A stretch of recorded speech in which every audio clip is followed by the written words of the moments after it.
For centuries, the story of North America before Columbus was one of isolation, a vast continent of scattered, disconnected tribes, a silent wilderness waiting for European discovery. But what if that story is wrong? What if, for thousands of years, this continent was crisscrossed by a complex web of trade routes, a massive, vibrant marketplace stretching from ocean to ocean? Welcome to North American life. Today we're journeying back before the written record to uncover one of the greatest lost stories of this continent. The pre-Columbian trade networks that moved goods, ideas, and innovations across thousands of miles, shaping the world that was to come. First, let's dismantle the myth of the empty continent. Think of North America not as a blank slate, but as a network of ancient The most obvious highways were the rivers. The Mississippi River system was the I-95 of the ancient world. Along with its tributaries like the Missouri, Ohio, and Arkansas rivers, it formed a massive aquatic corridor, moving people and goods from the Gulf of Mexico deep into the continent's interior. But there were also sophisticated overland trails. The Great Indian Warpath ran along the Appalachian Mountains, connecting the Great Lakes to the deep south. In the west, trails crossed the Rockies and the deserts, often following precise paths that would later be paved over as modern highways. This wasn't just casual barter between neighbors. Tees was long distance, down-the-line trade. An item would pass from hand to hand, community to community, traveling hundreds or even thousands of miles from its origin. This network wasn't just about moving things, it was about connecting people. So, what was moving across this continent's spanning marketplace? Let's look at the evidence, which archaeologists find from ancient trash heaps known as middens and burial sites. From the Great Lakes, particularly around Lake Superior, came incredibly pure, malleable copper. It was hammered into spear points, ceremonial ornaments, and ear spools. This Lake Superior copper has been found in burial mounds from Florida to the Rocky Mountains. Then there's obsidian. This volcanic glass, prized for making razor-sharp tools and ceremonial objects, was traded from a few key volcanic sources. Obsidian from Wyoming's Yellowstone area has been found at archaeological sites in Ohio and Ontario. That's a journey of over 1,500 miles as the crow flies. The shells of the Gulf of Mexico, like whelks and conchs, were meticulously carved into cups, beads, and gorgets. These delicate, beautiful objects have been found in the ruins of great cities like Cahokia, near modern-day St. Louis, 1,000 miles from the sea. And let's not forget Minnesota pipestone. This uniquely soft, red stone was quarried in a single location in Minnesota. It was carved into sacred ceremonial pipes that were traded across the plains and down the Mississippi. It was a spiritual commodity. This was a continent trading on its comparative advantages. The Gulf Coast had shells. The Great Lakes had copper. The West had obsidian.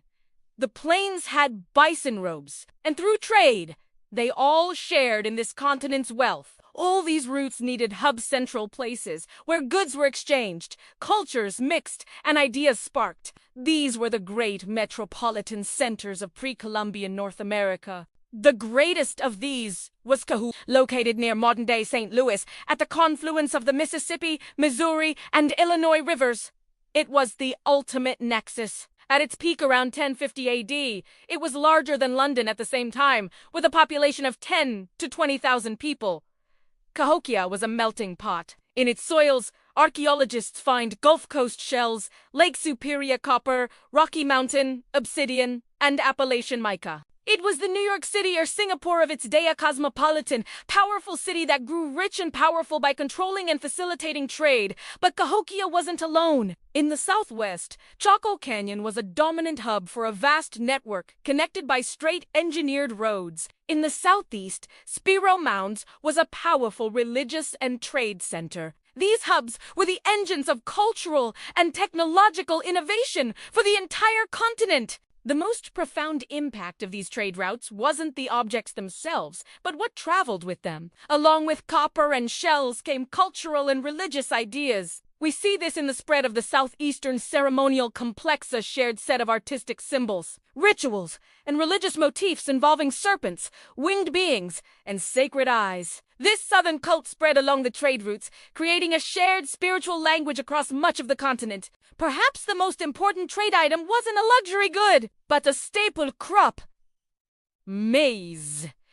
The knowledge of maize agriculture, which originated in Mexico, slowly moved northward up the river valleys, transforming societies from hunter-gatherers into settled farmers. This was the green revolution of ancient North America, and it traveled entirely via these indigenous trade networks. They also traded practical knowledge. The Three Sisters agricultural system, the brilliant companion planting of corn, beans, and squash spread from community to community, becoming the bedrock of food security for countless nations. So, what happened to this vast network? It didn't so much collapse as it was rewired and then shattered. By the time Europeans arrived, some of the great hubs, like Cahokia, had been abandoned for centuries, likely due to environmental strain and social upheaval. But the trade networks themselves were still active and vibrant. The first European explorers and colonists didn't discover a trade network. They plugged into an existing one. The French fur traders used the Mississippi and Great Lakes routes. The English and Dutch traded along the Appalachian trails. The entire continent spanning fur trade was built on the back of this pre-existing indigenous system. And the legacy is literally under our feet. Many of our modern highways Interstate 55 following the Mississippi. The route of I-40 through the Southwest were paved directly over these ancient paths.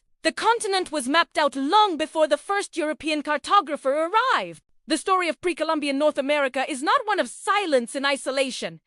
It's a story of connection. It was a continent pulsating with exchange, a million-mile marketplace, where a shell from the Gulf could end up in a chief's tomb in the Great Lakes, and an idea from Mexico could transform the diet of a community. In New York, it was a sophisticated, interconnected world that laid the groundwork for everything that was to follow. The first global economy in the Americas wasn't established by Europeans. It was already here, waiting for them to find a place within it. What ancient trade item would you have wanted to deal in? Let us know in the comments below. If you want to uncover more of North America's hidden stories, help us keep the exploration going by liking this video, subscribing to North American Life, and hitting that notification bell. Thanks for watching. Until next time.